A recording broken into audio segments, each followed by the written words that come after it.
Nick Brand. I'm the Director of Corporate Programs at the Chicago Council on Global Affairs, and thank you all for joining us this evening. I'd like to take this opportunity to welcome George Friedman to the Chicago Council. I believe it's his first time here, so thank you so much for being with us. No place is really Pacific for very long. I mean, neither the United States, we have constant wars, okay? Europe will, I suspect, not return to the 31 years, but it will return to humanity. They will have their wars, they will have their peace, they will live their lives. It will not be 100 million dead, but the idea of the European exceptionalism, I think, is the one suffering the first death. There will be conflict. There was conflict in Yugoslavia, and there's certainly conflict now in Ukraine. As to the relationship to the United States, we no longer have a relationship with Europe. We have a relationship with Romania, we have a relationship with France. There is no Europe to have a relationship with. Yes, the gentleman in the fourth row over here. Excuse me. By the way, I'm a subscriber. Thank Is Islamic extremism really the major threat to the United States, and will it die on its own, or will it keep growing? It is a problem to the United States. It is not an existential threat. It has to be dealt with, but it has to be dealt with proportionately. We have other foreign policy interests. So, the primordial interest of the United States, over which for a century we have fought wars, the First, Second Cold War, has been the relationship between Germany and Russia, because united they are the only force that could threaten us, and to make sure that that doesn't happen. If you're a Ukrainian, is essentially reach out to the only country that will help you, which is the United States. Last week, 10 days ago, General Hodges, Commander U.S. Army Europe, visited Ukraine. He announced that U.S. trainers would now officially be coming, not just unofficially coming. He actually pinned medals on Ukrainian fighters, which by protocol of the military is not the way. Foreigners don't get to pin on, medals, but he did, showing that this was his army. He then left, and in the Baltics announced that the United States would be pre-positioning armor, artillery, and other equipment in the Baltics, Poland, Romania, and Bulgaria, which is a very interesting point. So the United States, and now yesterday the United States announced that it would be sending weapons. Tonight, of course, they denied it, but they are. Weapons will go. In all of this, the United States has acted outside the context of NATO. Because NATO has to have a 100% vote. Any one country can veto anything. And the Turks will veto it just for giggles. The point is that the United States is prepared to create a cordon sanitaire around Russia. Russia knows it. Russia believes that the United States intends to break the Russian Federation. I think that, as Peter Lorre put it, we don't want to kill you, we just want to hurt you a little bit. Either way, we are back at the old game. And if you go ask a Pole or a Hungarian or a Romanian, they live in a totally different universe from a German. And they live in a totally different universe from a Spaniard. So there is no commonality in Europe. But if I were a Ukrainian, I would do exactly what they're doing. Try to draw the Americans in. All right, next question, please. The United States has a fundamental interest. It controls all the oceans of the world. No power has ever done that. Because of that, we get to invade people and they don't get to invade us. It's a very nice thing. Maintaining control of the sea and control of space is the foundation of our power. The best way to defeat an enemy fleet is to not let it be built. The way the British managed to make certain that no European power could build a fleet was to make sure the Europeans were at each other's throats. The policy that I would recommend is the one that Ronald Reagan adopted toward Iran and Iraq.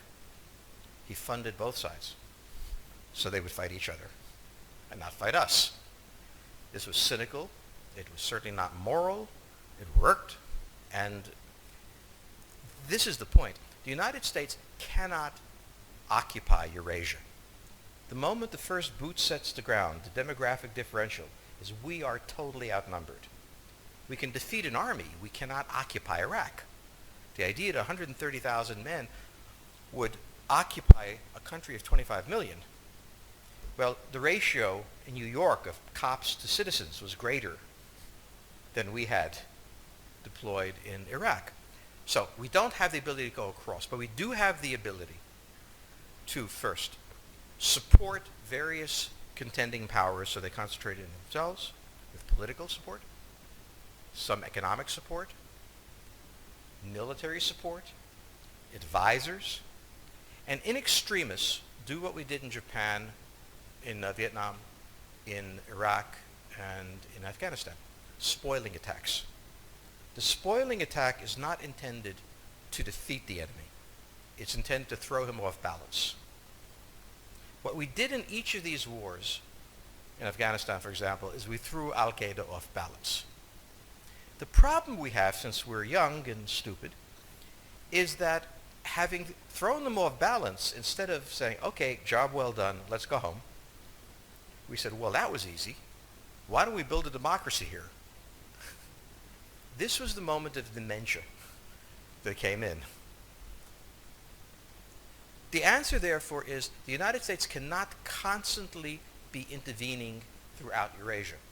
It must be selectively intervening and very rarely. That is the extreme moment. We cannot, as the first step, send American troops. And when we send American troops, we have to clearly understand what the mission is, limit it to that, and not develop all sorts of psychotic fantasies. So hopefully we've learned that this time. It takes a while for kids to learn lessons.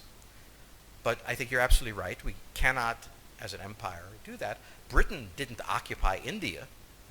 It took various Indian states and turned them against each other and provided some British officers for an Indian army.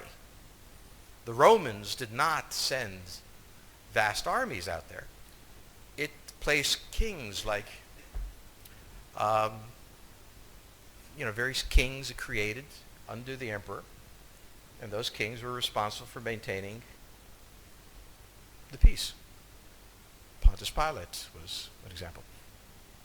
So empires that are directly governed by the empire, like the Nazi Empire, fail. No one has that much power. You have to have a level of cleverness. However, our problem is not yet that. It is actually admitting that we have an empire. So we haven't even gotten to that point where we don't think we can kind of go home and it'll be over and done. And so we're not even ready for chapter 3 of the book. Next question, please. Yes, the gentleman right here in the fourth row.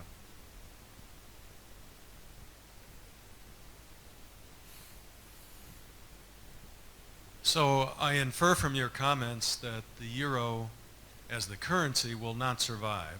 The question on the table for the Russians is, will they retain a buffer zone that's at least neutral? Or will the West penetrate so far into Ukraine that they're 70 miles away from Stalingrad and 300 miles away from Moscow? For Russia, the status of Ukraine is an existential threat. And the Russians cannot let go. For the United States, in the event that Russia holds onto the Ukraine, where will it stop? Therefore, it's not an accident that General Hodges, who's been appointed to be blamed for all of this, is talking about prepositioning troops in Romania, Bulgaria, Poland, and the Baltics. This is the intermarium, from the Black Sea to the Baltic, that Pilsudski dreamt of. This is the solution for the United States.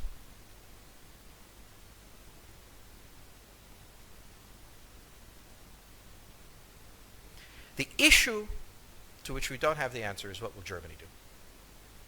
So the real wild card in Europe is that as the United States builds this cordon sanitaire, not in Ukraine, but to the west, and the Russians try to figure out how to leverage the Ukrainians out, we don't know the German position. Germany is in a very peculiar position. Its former Chancellor Gerhard Schroeder is on the board of Gazprom.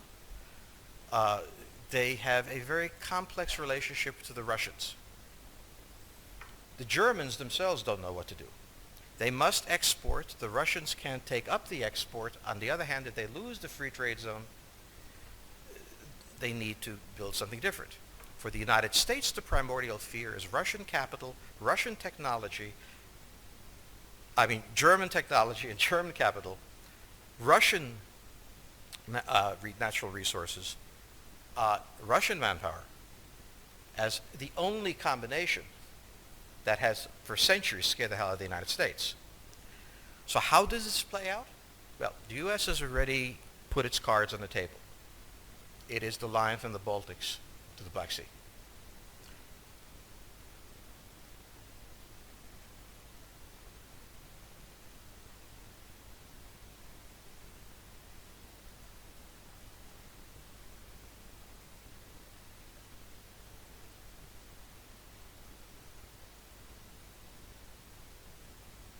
For the Russians, their cards have always been on the table.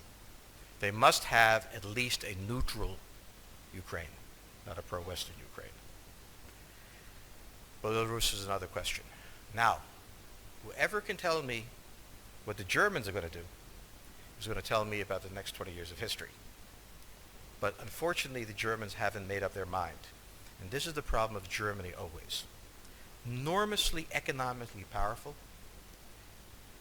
geopolitically very fragile, and never quite knowing how to reconcile the two.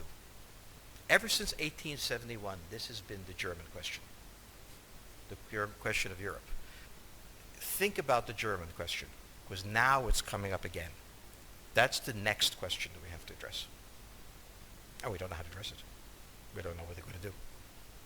And unfortunately, that's all we have time for this evening.